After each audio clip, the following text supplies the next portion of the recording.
episode of Beyond the Front Door is brought to you by Peak Properties in Cheyenne, Wyoming.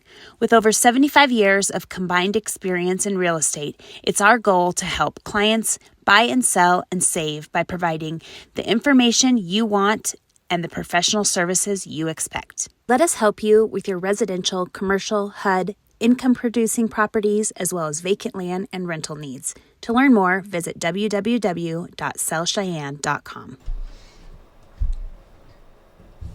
Okay, welcome. You're listening to Beyond the Front Door podcast with Lindee and Rhea at Peak Properties, and we bring you real estate stories that make you laugh, cry, cringe, inform you, all of the things.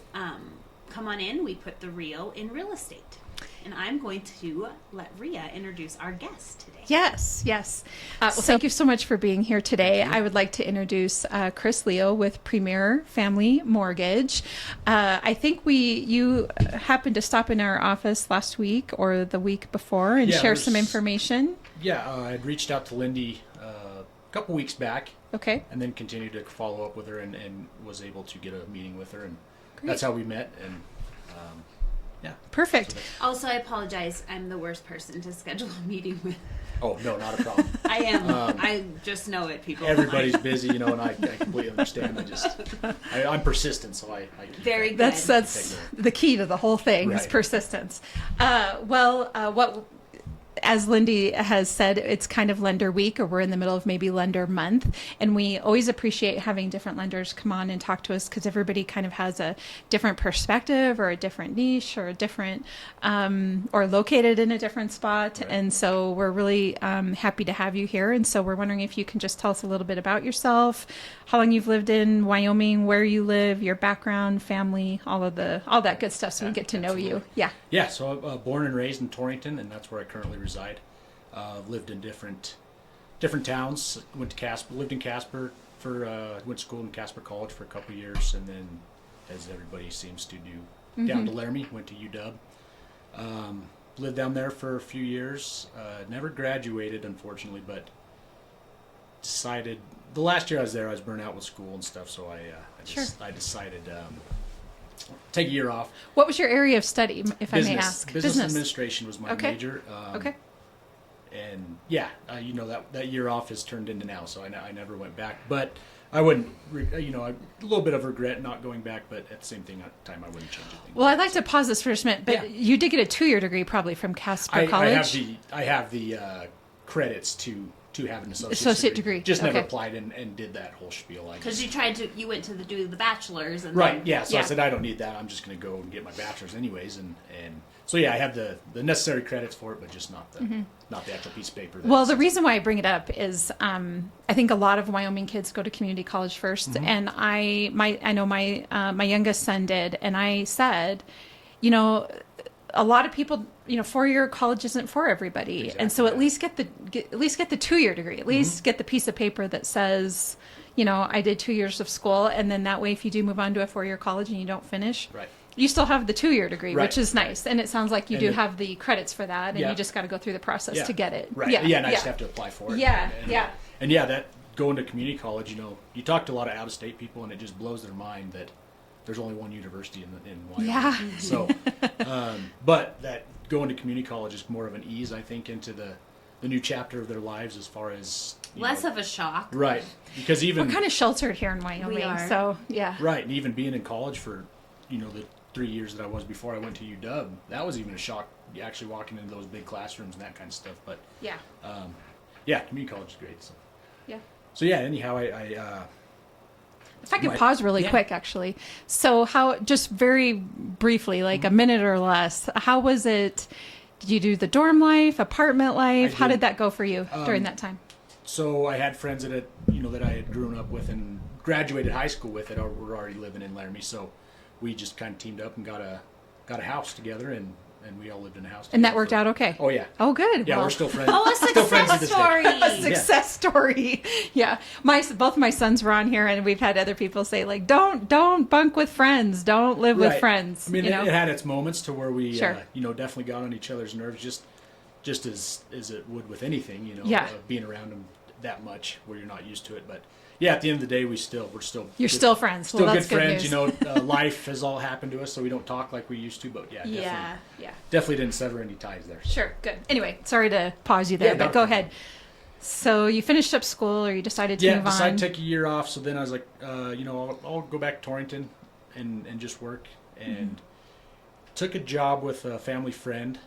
He was the manager at an agriculture dealership there in Torrington, Brown Company. You know, took the job as the shop hand, which is basically the low guy in the totem pole. You know, I was sweeping the floors for the mechanics and helping the mechanics, and got to kind of moved up a little bit. Was kind of starting to work on the ATVs, the side by sides, that kind of stuff. Little small repairs on those that we sold. When one of the current parts counter people decided that he wanted to go to a different career, so I jumped up in that role, and I did that role for 9 years. So up until I decided to become a mortgage lender. So that's a bit of a. I mean, well, I was curious if your story was going to take you towards sales at some point, or right, if you know, which that is retail sales. Yeah. So yeah, kind of, you know, what I was going to school for, business, but maybe not on the side that I had always envisioned myself being. So sure.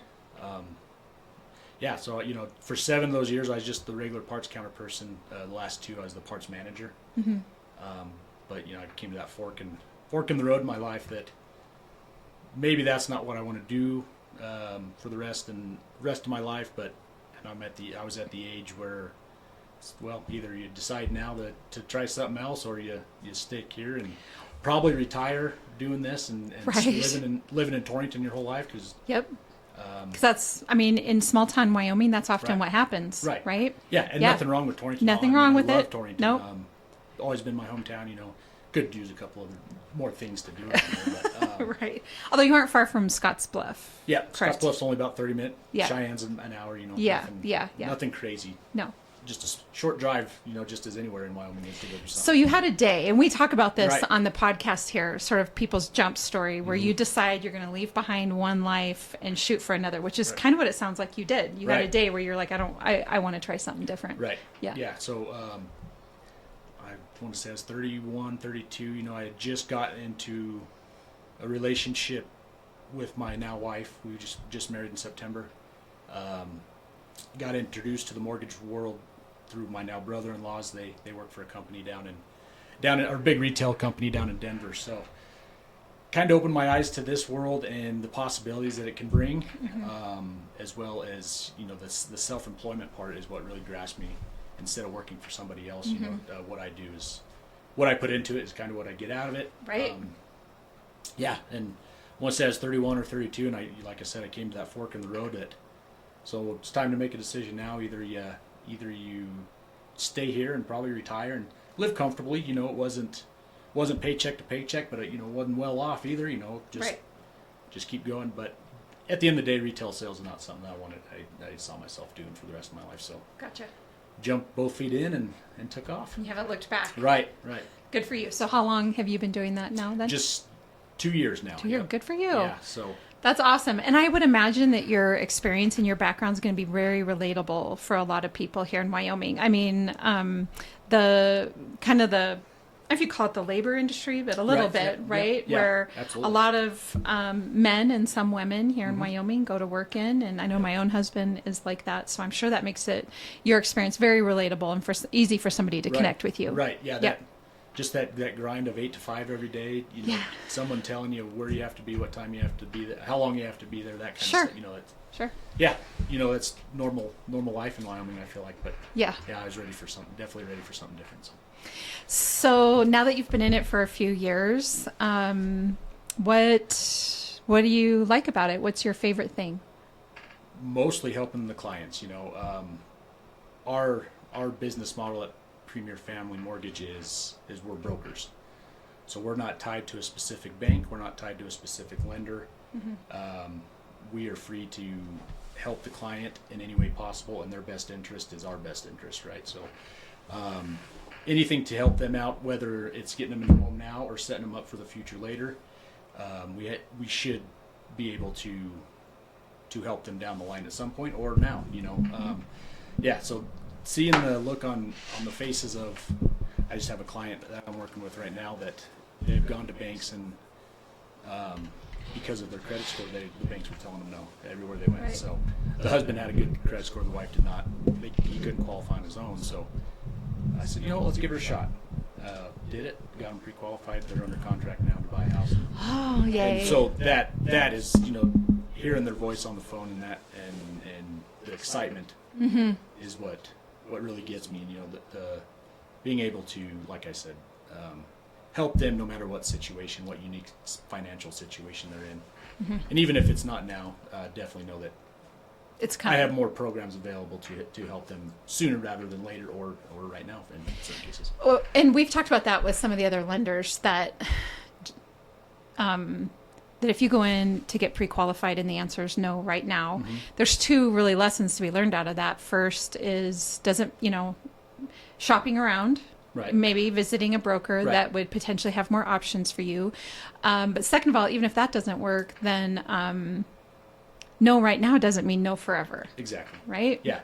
Oh, and that's the case of everybody's lives. There's always room for improvement. So, There's always, yeah. and especially in the financial world, and that's what I love about it.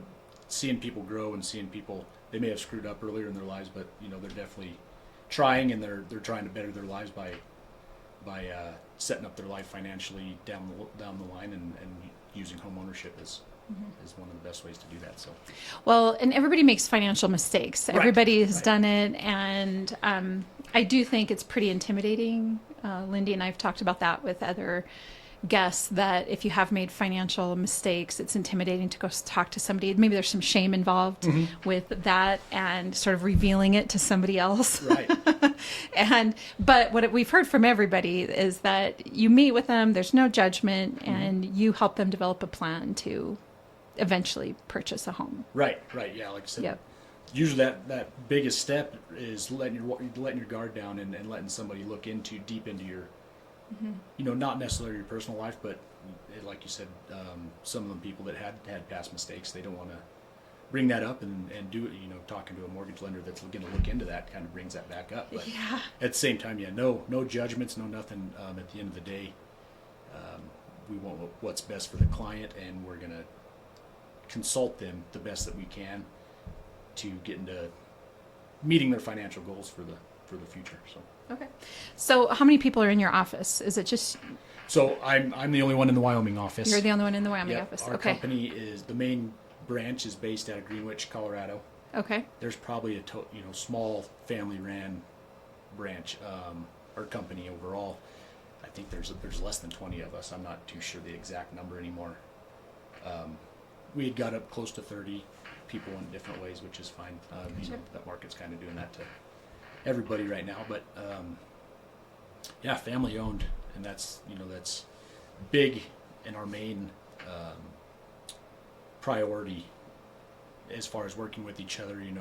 That family spirit to help each other, and I know you guys have talked about this on your Yeah. past podcasts. To help each other succeed individually, and then as a whole, doing what we can to make the company grow, and then passing that along to our clients.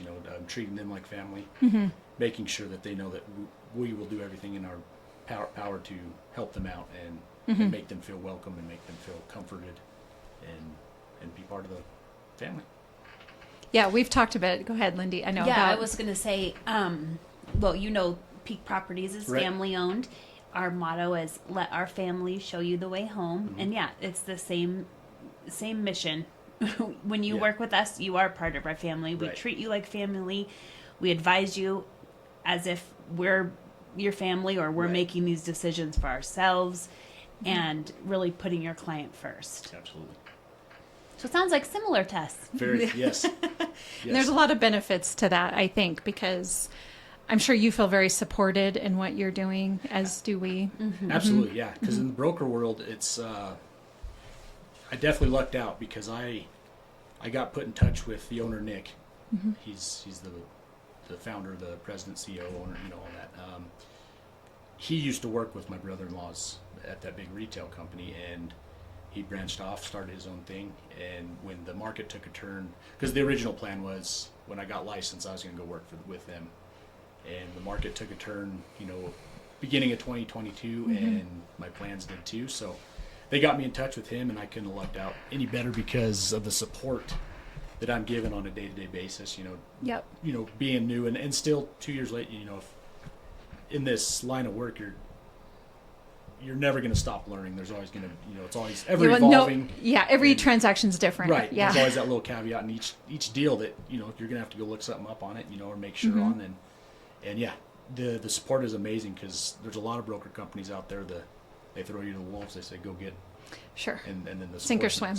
Same in real estate. Exactly. Yeah. Yes. So yeah, very lucky that I got set up with them and direct contact with Nick, the owner, on a day-to-day basis. He's kind of taking me under his wing and help guide me to be the best that we can be. So I've heard that from other people too in other companies. I mean, I do think it's important for the people at the top to be involved, and you know them.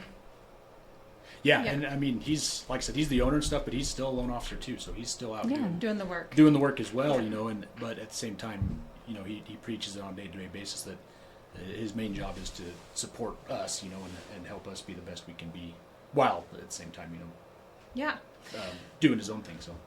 So you're based out of Torrington, right, but you can work here in Cheyenne, and I'm guessing across Wyoming. Yep, is that licensed correct? throughout the whole state of Wyoming.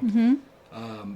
In the broker side, you have to be individually licensed in every state. Yep. Because you take your federal test, but then you have state requirements and state extra classes and stuff that you have to take. So, yeah, I'm licensed in Wyoming, Nebraska, and Florida at the moment. Mm-hmm. Or not Nebraska, sorry. Working on Nebraska, Colorado. Yeah. Nebraska coming soon. Yeah. Nebraska very soon, hopefully. So, great. And trying to expand, just out of mainly right now in southeastern Wyoming, but would love to expand just overall, get my name out there for the whole state. So. Yeah. Well, as we're talking about Torrington, I'm wondering if you can share. I had the same. I had the same questions. Tell us about Torrington. Yes. It's great. How big is it? The exact number I don't know anymore. Last I heard it was about 7,000 people. Okay. Goshen County is probably more 10 plus, I would say. Sure. But it's a great small town. Same as everywhere in Wyoming. That small town feel and it's just beautiful right. and green, and somehow the weather is nicer than Cheyenne, like all the time. Yeah, like you just drive that little bit and it's like a little. Yeah, we're 80 miles away, but even warmer. the last few weeks, you guys have been just getting dumped on with snow here, and it's sunny up there. So yeah, and only being 80 miles away, you'd think you'd kind of be the same climate, but it's not. A great, it's right at the moment. A lot of people look at it as a retirement community. Okay. Just because of the lack slow of pace. Yeah, slow pace, lack of stuff going on. But at the same time, it's a great town for young families to start raising their kids. Not a lot of crime, not a lot of anything like that you have to worry about. Is there like a major event or something that happens every year in Torrington that people should know about? Not really. Like a festival or Not really. 4th of July parade? Back when I was little, they used to do a Crazy Days. Okay. It's just- Ooh, we had that in Gillette. Yeah, we did. It was one Saturday in the summertime, and everybody with their classic cars would come and bring them downtown for the day. Yeah. And then, they had all the different vendors, all the different downtown stores had their stuff outside. There's a lot of cute stores in Torrington. Yes, a lot of people like Their downtown is really great. Yep. So it's definitely worth, going up there and spending an afternoon and probably eating in one of the restaurants Right, and yep, there's doing some a little shopping. Good restaurants. And downtown, there's a bakery downtown that he makes great food. Like I said, a lot of just little stores that people like to come and check out. I will say, though, in the summertime now, they're starting to do a concert series. Okay. To where every Thursday or every other Thursday, I can't remember, they get a different local band in, and they set up on one of the streets downtown and have set up different food vendors from the area to come in and sell food and alcoholic drinks or and that kind of stuff. And Sure. so That's awesome. the economic development is definitely doing what they can to keep the community alive Yep, and exactly. vibrant and Yep. all of those Keep it things. going, yeah. And then the culture is if you want to go do something or go shopping major, you're going to Scottsbluff or down here to Cheyenne or maybe even down Right. into Colorado. Is that Yeah, kind so, of the closest Walmart is Scottsbluff, so Okay. a lot of food shoppers go that. Try to spend money as local as possible, but yes, but sometimes you got to just Right, hit the major right. big store Yeah, and get and it all then- done. yeah, any shopping after that, Scottsbluff used to have a mall that's kind of dying down a little bit. So yeah, now it's coming down south, down to Cheyenne and beyond to do So- that kind of shopping. Well, and you and I were just talking about. I haven't traveled Torrington Highway a whole lot, but it does seem like there is housing development in Cheyenne that occurs out there off Torrington Highway, correct? But then Diamond there's B. there we go, and then but then it becomes rural after that, Very, yes. and I can only imagine, if anybody's following what is that Wyoming road conditions Facebook group.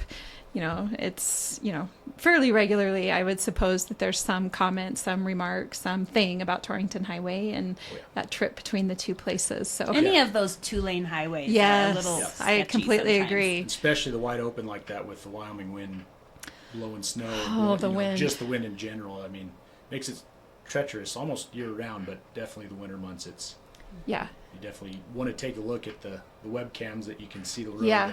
Or ask on Facebook. You see that a lot. Is how's the road to Cheyenne? How's the road? Mm-hmm. South, Do and that you kind of do you stuff. think Torrington with the wind, is it like just a consistent 20, 30 miles an hour, or does it get really high like Cheyenne can? I don't think it's as bad as Cheyenne because you guys have the mountain range kind of Sure. that's coming off of. But we do. No, have we say it's coming from Nebraska. What's Nebraska what's blows. Yep. Sorry, I Nebraska. thought it was Wyoming blows because Oh, Nebraska. it sucks. Oh, that's what it is. You got it. You're right. But yeah, anyway, I mean it's the constant 20, 30 mile. There's a calm day, but then there's the days it's just ripping and roaring. 60, 70 plus, and those are few and far between. But it's usually the constant breeze. Yeah, that's what I've said. I'm from Gillette, actually, and Gillette is just a constant 20, 30, 40 miles an hour. Yeah. Where here, what I appreciate is there's days of calm, and then on the days it's windy. I mean, it's windy. Yeah, right. It's it's taking your breath away. Mm-hmm. But there's plenty of calm days as well, which Yeah. I really appreciate having the break. Like I think I would take the really windy days in exchange for calm days over a constant blow. Right. That Yeah. occurs in the north part of the state. Yep. And when I lived in Casper, That's how it was there too. Yeah. Constant. Yeah, Casper, the wind can blow. Yep. That can take your breath away there too. Right. So, okay, so 2 questions. What's your favorite thing about Torrington? Favorite thing about Torrington is just that small town. You can't beat the kindness and the caring and the compassion that people show for you. Mm-hmm. Obviously, there's this exceptions you're going to get anywhere, but anywhere you go, you got your neighbors and everybody that actually genuinely care about your well-being. Mm-hmm. If there's a family, or there's actually a family there right now that's has a little girl that's got pneumonia and she was flight for life, and instantly a GoFundMe went up and they raised $5,000 just like that. Yeah. For them. So that kind of thing is what just sets Wyoming, I think, in general apart, and that small town caring is my favorite thing about Torrington, and then Wyoming in general. in general. Well, I was going to ask you maybe what your favorite thing was about Cheyenne, but I venture to guess it's about the same thing. Cheyenne, it's you get that small town feel, but then also kind of a little bit of the city life. It's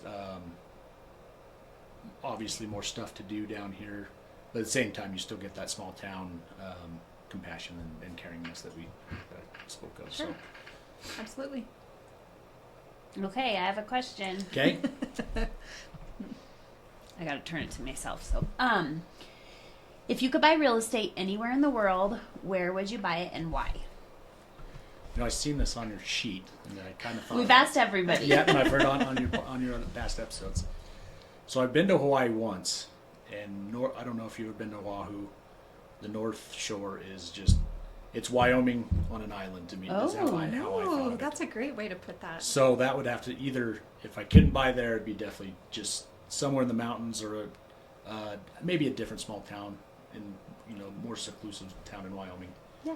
But yeah, if I couldn't buy in North Shore of Oahu, I would definitely just stay in Wyoming and do it there. That's 2 for Hawaii today. 2 for Hawaii today. And have we had Hawaii before? I don't think so. don't- Well, maybe one. maybe one. Did the sheriff mention Hawaii? Somebody did, yeah. Yeah, somebody did. Well, thank you for being here. I think you should share where our listeners can find you. You can find me on Facebook. I got a couple different. I got my personal page is Chris Leo. My personal business page is Christopher Leo with Premier Family Mortgage, and then I have started the Wyoming branch page for Premier Family Mortgage dash Wyoming. So, And I will share these in our comments. Yep. Well, thank you so much for being here today. We Yeah, really thanks for appreciate visiting with you. And for all of our listeners, just a quick reminder that Lindee and I are realtors here at Peak Properties. And so if you are looking to buy or sell property, we would love to help you with that. You can find us on www.sellcheyenne.com, as well as all of the social media accounts, as well as Beyond the Front Door on Spotify, iHeartRadio, Apple Podcasts, and YouTube. So thank you. So call us to buy a house. We'll get you with Chris. perfect. Yeah. It'll be a family Family affair. That's good. Yep. Oh, This episode of Beyond the Front Door is brought to you by Peak Properties in Cheyenne, Wyoming. With over 75 years of combined experience in real estate, it's our goal to help clients buy and sell and save by providing the information you want and the professional services you expect. Let us help you with your residential, commercial, HUD, income-producing properties, as well as vacant land and rental needs. To learn more, visit www.sellcheyenne.com.